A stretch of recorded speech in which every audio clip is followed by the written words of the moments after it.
Wamboka ni baadhi ya wale wabunge kwa sababu ya msimamo wao na kuunga Sifuna mkono wameelekezewa lawama, uongo, fitina pale ndani ya bunge na Mheshimiwa Wetangula.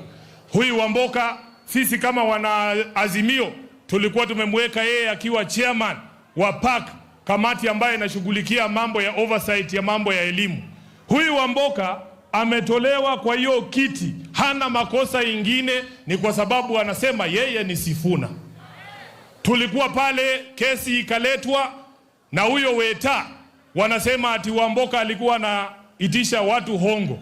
Ule mtu ambaye alikuwa anasema Wamboka alimuitisha hongo, wakati alikuja pale bunge, mimi nilikuwa baadhi ya wakili wa Wamboka. Tunamuuliza, uko hata na simu ya Wamboka? Hana.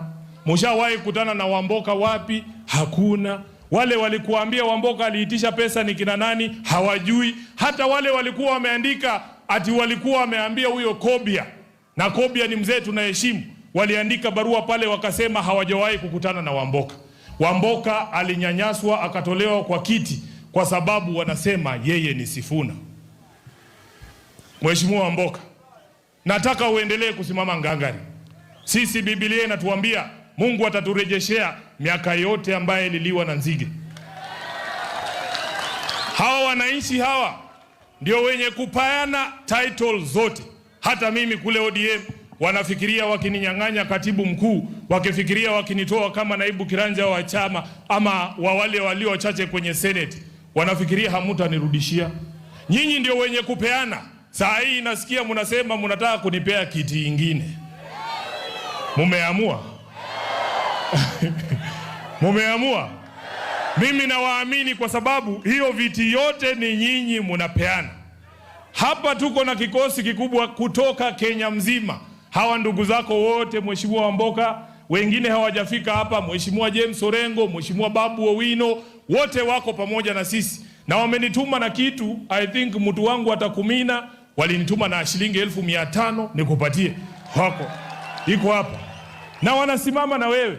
Na tunasema, tuna sababu ya kwamba sisi tunazungumza, tunasema Ruto must go.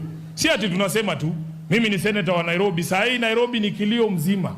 Tumetoka kule Nairobi, kule Mathare, kuna kina mama ambao watoto wao walichukuliwa kabla ya maadhimisho ya ile second anniversary ya Gen Z.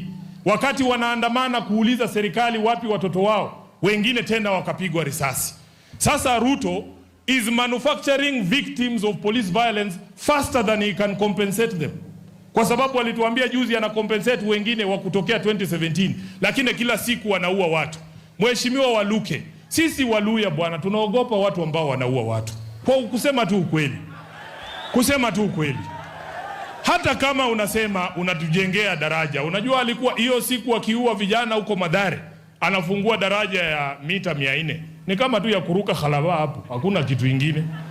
So, unaniambia umefungua daraja ya Khalaba na umeua kijana, huyo kijana hatawahi kutumia hiyo daraja. Sisi hatuwezi kukubaliana nayo. Umesikia mwakilishi wa walimu wamezungumza hapa. Inawezekanaje Mheshimiwa Waluke kwamba wewe ukiwa rais lazima ukumbushwe kulipa walimu ambao walifanya kazi mwaka uliopita? Umesahau kutakuwa na marking nyingine ya mitihani. Kwani hao watu una expect watatoka wapi? Mimi nimechoka bwana. Unajua, wacha niwaambie tu bwana Befo Mulembe. Mulambuliranga bulai. Kusili salala.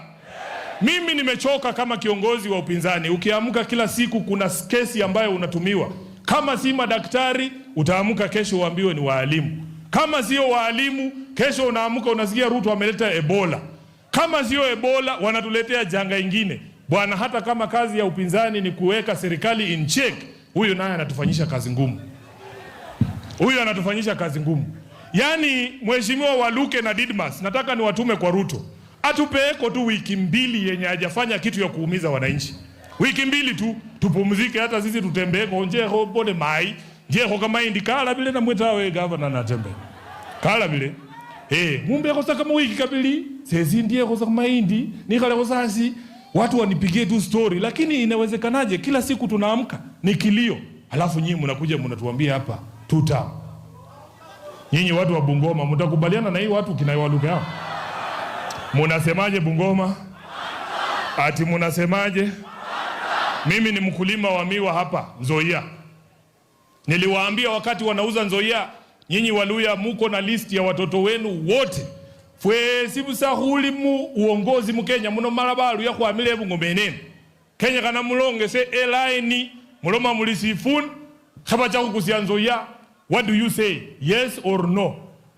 Wale watu ambao walisimama na nyinyi ni hawa kina Wamboka tu hawa, Mheshimiwa Majimbo Kalasinga. Hawa wengine hawa Didmas, ukikuja hapa utuambieko wewe ulisimama wapi wakati ya kuuza Nzoia? Unataka kuwa gavana ya watu ambao hawana mapato yoyote, walitunyang'anya miwa yetu na Nzoia yetu, wewe unataka kuwa gavana wetu? Haki ya Mungu, pole wasomwana wako ukipole.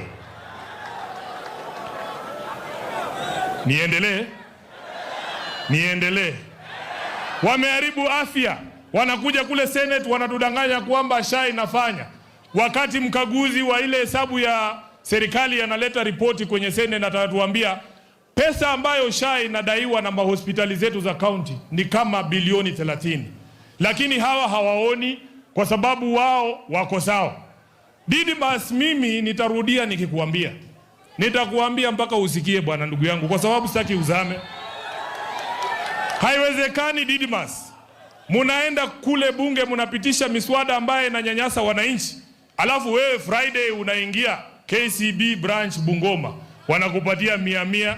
Hata unangoja Sifuna akiongea, hata unaenda kupangisha watu laini hapo, alafu unaenda kusema kwa mitandao ati watu wamekataa Sifuna. Kwa sababu leo tunakujua wewe ndio utakuwa wa mwisho kutoka kwa hii matanga.